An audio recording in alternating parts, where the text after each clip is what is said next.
The actual carriages had about 100 people that were stuffed into one. These were mainly women, children, and old people.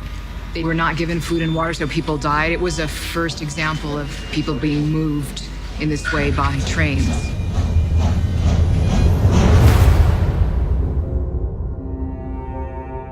You could see these people with dark, sad eyes walking to their death. It's an experience I wouldn't wish even my worst enemies.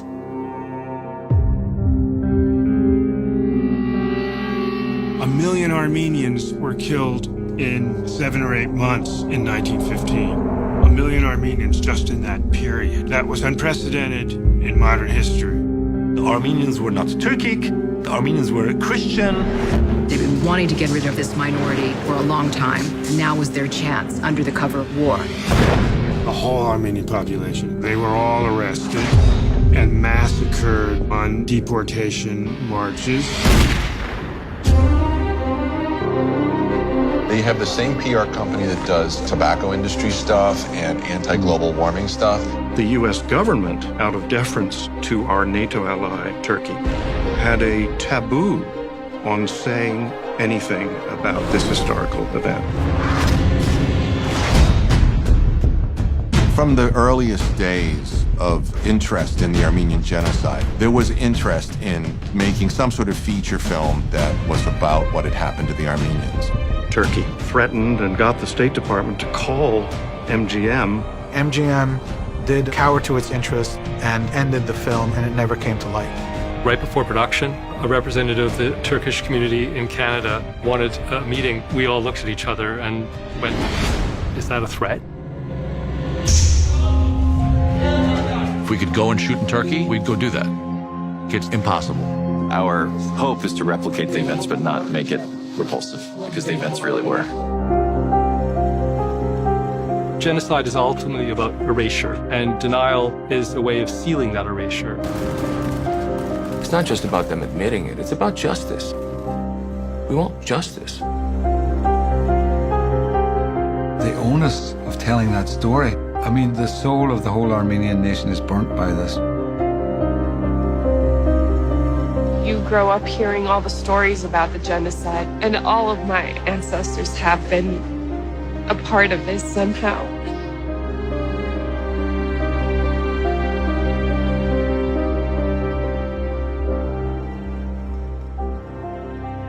Destroying UCLA, you were not there. No, sadly I couldn't be there. We missed you. I'm sorry. I'm a New Yorker and got to plan my trips to LA accordingly. Yeah, so nice to see you here. Thank you. Now, is this documentary was originally planned or was started after? You mean after The Promise? Yeah. Well, when I heard The Promise was being made, I pitched the producers to let me tell that story of the making of the film because I knew it was historic. I knew that most people, anytime the subject of the genocide comes up in Hollywood, the State Department gets a call from the Turkish government, and the Turkish government convinces the Hollywood studio to drop the project as early as 1935 with, 40 Days of Musada. It's been taboo to tell this story, And so when I heard The Promise was being made, I thought it'd be an interesting way to tell the genocide story. I've always been fascinated by the Armenian genocide and fascinated by the fact that people think of this as contested history when in fact to me there's nothing to be contested. It happened. And so, but I never thought I could make a film about it. I wasn't, I'm a present tense cinema verite filmmaker who likes to film things as they're unfolding, as opposed to like talking heads and archival footage. I don't really consider myself a historical filmmaker. I like filming stories as they're unfolding. So I never thought I could make a film about the genocide until I heard The Promise was being made. So I thought, okay, let me pitch these guys on giving me access because I thought it'd be it's a tough story. So, but if you give them the visual eye candy of a movie being made, I felt like it would give an audience an easy way to consume the story of the genocide. But more importantly, I felt like it allowed me to do a film that is also not just about the genocide itself, but denial. That to me is a much more interesting subject, how denial works, how the aftermath of denial, what denial of a genocide does to a people, when they don't have their tragedy recognized. The only way you can really achieve that, I felt, was like by making a film that was finally breaking, or going behind the scenes of a film, The Promise, that was finally breaking the taboo of not telling this story. Actually, I thought about it, and I interviewed some people in there. They all thought, first some people questioned why put those denial in there. Yeah. But then when I talked to Eric they said, well, we want people to hear that. What was your thought in putting those denials in? Yeah, since I'm the guy who did it, I thought very long and hard about it.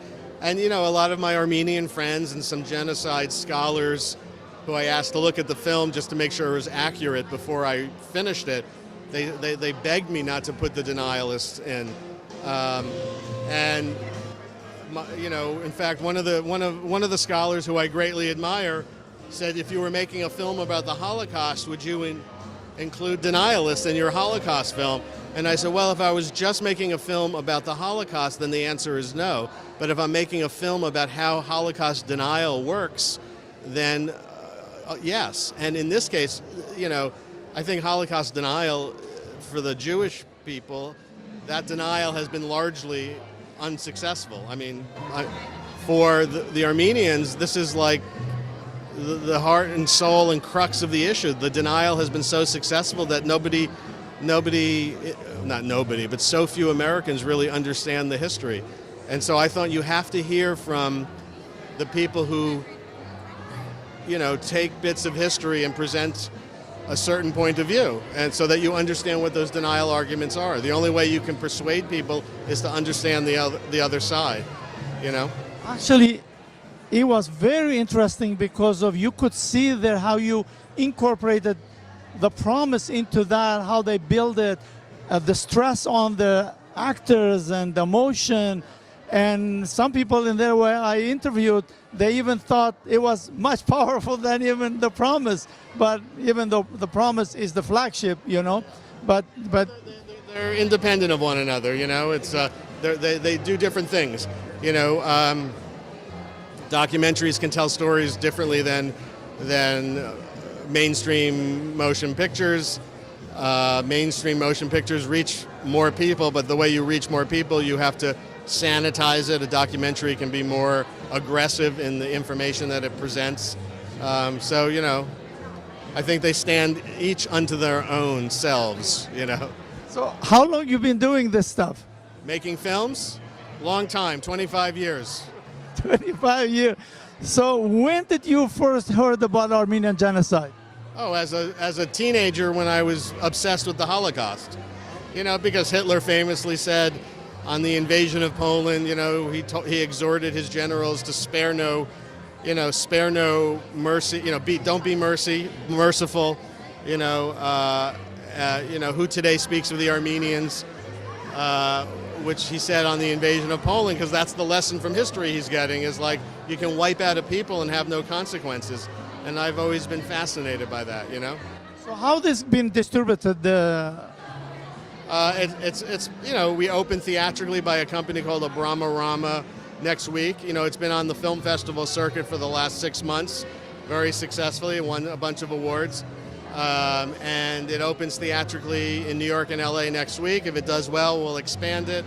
It's going to eventually go on iTunes and digital platforms. And then on April 24th of next year, on the next anniversary recognition day, we'll have a television broadcast on a major network, but I can't say who yet because we haven't announced it. It was great, and thank you very much for doing that. It was a great show, and I think it should.